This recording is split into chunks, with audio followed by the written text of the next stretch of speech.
दिल्ली में जहां भारतीय जनता पार्टी सत्ता में आने की तैयारी कर रही है, तो वहीं बिहार में भारतीय जनता पार्टी अपने गठबंधन को बचाने में नाकामयाब साबित हो रही है।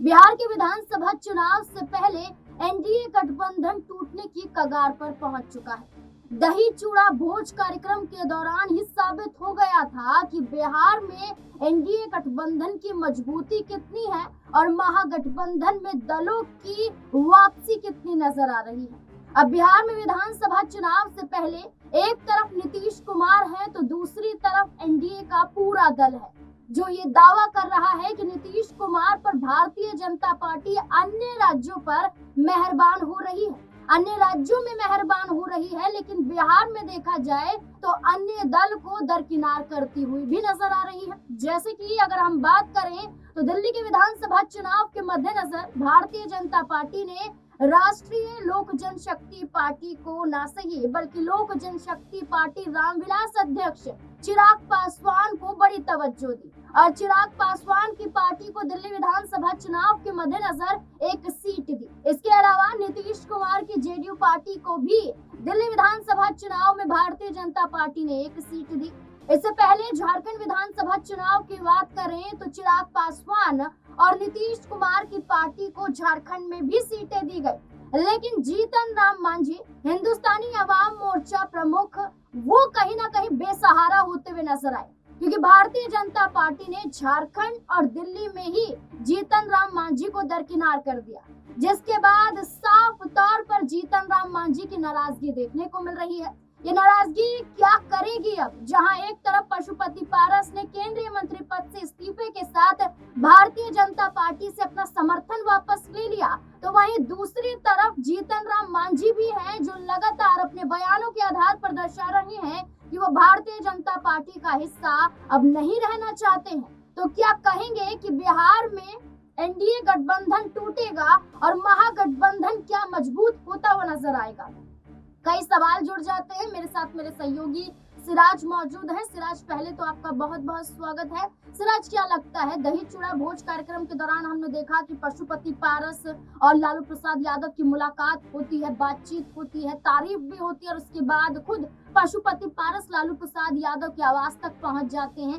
एक मुलाकात हम ये देख रहे हैं और दूसरी तरफ जीतन राम मांझी नाराज हैं कि झारखंड और दिल्ली में सीटें नहीं दी गई, यानी कि जीतन राम मांझी की पार्टी को दरकिनार किया गया। क्या खेला होगा बिहार में? जाहिर सी बात है, जिस तरीके से नाजमीन अभी जो एनडीए की स्थिति है बिहार में नाजुक बनी हुई है, उधर देखा जाए तो चिराग पासवान लगातार कह सकते हैं कि उनके जो सहयोगी थे उनके ठिकानों पर छापा मारा गया। उसके बाद से देखा जाए तो चिराग पासवान शांत नजर आ रहे हैं। नीतीश कुमार को लेकर सब जानते हैं कि नीतीश कुमार कब दिन दोपहर रात कभी भी वो पलट सकते हैं। उनको लेकर भारतीय जनता पार्टी की धड़कनें वैसे ही तेज है। लेकिन अब बात रही पशुपति कुमार पारस की, तो देखिए पशुपति कुमार पारस को लोकसभा चुनाव के दौरान भी ये संदेश दे दिया गया था कि भैया आप अपना रास्ता देख सकते हैं, आप किसी और दल का दामन थाम सकते हैं, आप जो मर्जी करिए, आप स्वतंत्र हैं। जाहिर सी बात है, जिस तरीके से चिराग पासवान को 5 सीटें देने के बाद से पशुपति कुमार पारस ने केंद्रीय मंत्री पद से इस्तीफा दे दिया, उसके बाद शायद उन्हें उम्मीद थी कि उन्हें कुछ सीटें मिलेंगी, उन्हें कोई पद मिलेगा, लेकिन ऐसा कुछ होता हुआ नजर नहीं आया।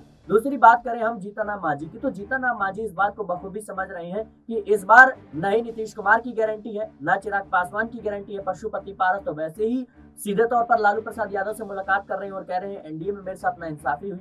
तो कहीं ना कहीं जीतन राम मांझी इस बात को बखूबी समझ रहे हैं कि एनडीए में इस वक्त भारतीय जनता पार्टी को सबकी जरूरत है और उस कड़ी में मैं भी हूं और मैं जो डिमांड करूंगा वो पूरी होती हुई नजर आएगी। आपने देखा किस तरीके से हिंदुस्तानी अवाम मोर्चा की तरफ से ये बात कहा जा रहा है कि पार्टी की जो स्थिति है उसको देखते हुए 40 सीटों पर चुनाव लड़ने की बात है, लेकिन 20 सीटें मिलती हैं फिर भी ठीक रहेगा, यानी 20 सीटों से कम पर चुनाव लड़ने को जीतन राम मांझी तैयार नहीं है। बिहार विधानसभा चुनाव अभी बहुत दूर है और ऐसे में जिस तरीके से अभी से ही ये घमासान देखने को मिल रहा है, भारतीय जनता पार्टी की धड़कनें बढ़ने वाली हैं और एनडीए में जाहिर सी बात है फूट पड़ सकती है। देखिए, चिराग पासवान जहां अगर हम बात करें तो वो भारतीय जनता पार्टी के कई फैसलों से दूरी बनाते हुए नजर आए थे। भारतीय जनता पार्टी पर कई बार आरोप लगाए हैं, चाहे हम लेटरल एंट्री का मुद्दा ले ले, चाहे हम आरक्षण का मुद्दा ले ले, चाहे हम भारत बंद की बात करें, तो चिराग पासवान ने भारतीय जनता पार्टी से अलग रुख अपनाया है। लेकिन फिर भी भारतीय जनता पार्टी क्यों दिल्ली में चिराग पासवान पासवान को सीटें दे रही है, क्यों झारखंड में सीटें दे रही है?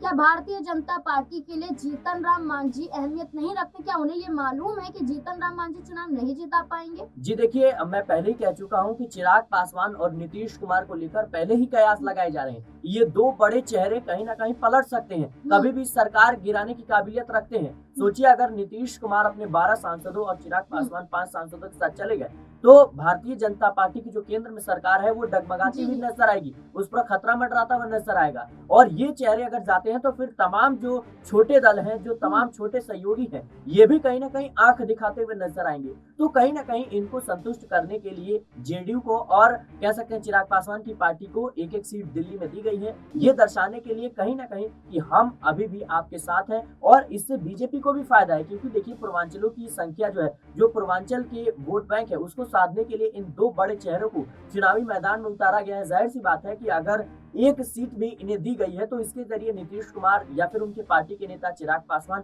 चुनाव प्रचार जरूर करने आएंगे। ऐसे में क्या जीतन राम मांझी बगावत करते हुए नजर आएंगे? क्योंकि उन्होंने एक वक्त पर ये भी कहा था कि एक रोटी से पेट नहीं भरता, कम से कम 3 से 4 रोटी चाहिए। वहीं नीतीश कुमार के खिलाफ भी जीतन राम मांझी ने ये कहा था कि हम चल नहीं रहे बल्कि हम दौड़ रहे हैं। बल्कि नीतीश कुमार ये कहते हुए नजर आए थे कि उनके बदौलत ही वो सीएम कुर्सी तक पहुंचे थे। क्या जीतन राम मांझी की जो नाराजगी है बगावत में बदलती हुई नजर आएगी? जी देखिए, मुझे लगता है कि जीतन राम मांझी जैसे नेताओं के बारे में कुछ ज्यादा कहने की जरूरत है नहीं, क्योंकि जाहिर सी बात है जिस तरीके से नीतीश कुमार ने पलटी मारी उसके बाद बीजेपी को जरूरत पड़ती है 4 से 5 विधायकों की, और फिर आते हैं जीतन राम मांझी निशाने पर, कहते हैं कि भैया मेरा 1 से 2 रोटी में पेट नहीं भरेगा, मुझे और मंत्रालय चाहिए और मंत्री पद चाहिए। तो ये जाहिर सी बात है कि 4 विधायक हैं, 2 मंत्री पद मिल गए, लेकिन फिर भी वो कह सकते हैं कि असंतुष्ट नजर आ रहे थे। तो कहीं ना कहीं ये वो लोग हैं जो समय को देखते हुए, मौके को देखते हुए कहीं ना कहीं फायदा उठाने का काम करते हैं। और जीतन राम मांझी इस बात को बखूबी समझ रहे हैं कि अभी एनडीए को जरूरत है तमाम सहयोगी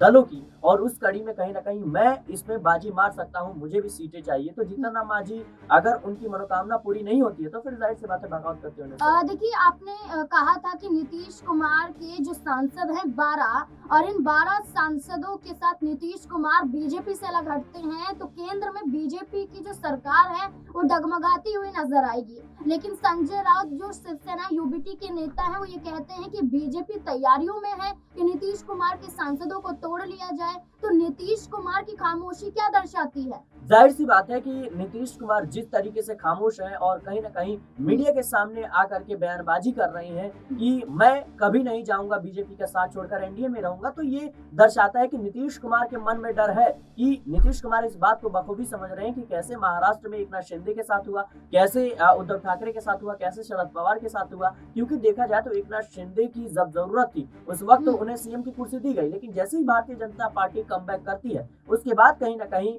एकनाथ शिंदे को कैसे ठिकाने लगा दिया जाता है वो किसी से छुपा नहीं है। और नीतीश कुमार से ज्यादा भारतीय जनता पार्टी को कोई जानता नहीं है, क्योंकि नीतीश कुमार लंबे समय से बीजेपी के साथ गठबंधन वाली सरकार चला रहे हैं, चाहे वो केंद्र की हो चाहे फिर वो राज्य की हो। बिहार में भी लंबे वक्त से एनडीए का जो सरकार है वो कहीं ना कहीं नीतीश कुमार और बीजेपी की बदौलत चल रहा है। तो जाहिर सी बात है कि इसको लेकर के नीतीश कुमार जरूर समझ रहे हैं कि पार्टी में जो स्थिति है इस वक्त, जिस तरीके से लल्लन सिंह, संजय झा जैसे नेताओं को लेकर जो सवाल उठ रहे हैं वो कहीं ना कहीं सही भी साबित हो सकते हैं, आने वाले समय में जेडीयू में फूट भी पड़ सकती है। देखिए, न सिर्फ जीतन राम मांझी बल्कि चिराग पासवान और नीतीश कुमार ऐसा चेहरा है जो भारतीय जनता पार्टी से अलग हटे तो भारतीय जनता पार्टी न सिर्फ बिहार में बल्कि केंद्र की राजनीति में भी धराशायी होती हुई नजर आएगी। इसलिए एक तरफ नीतीश कुमार को साधने की कोशिश की जा रही है तो दूसरी तरफ चिराग पासवान को मनाने की जद्दोजहद में भारतीय जनता पार्टी जुट चुकी है। लेकिन बिहार विधानसभा चुनाव से पहले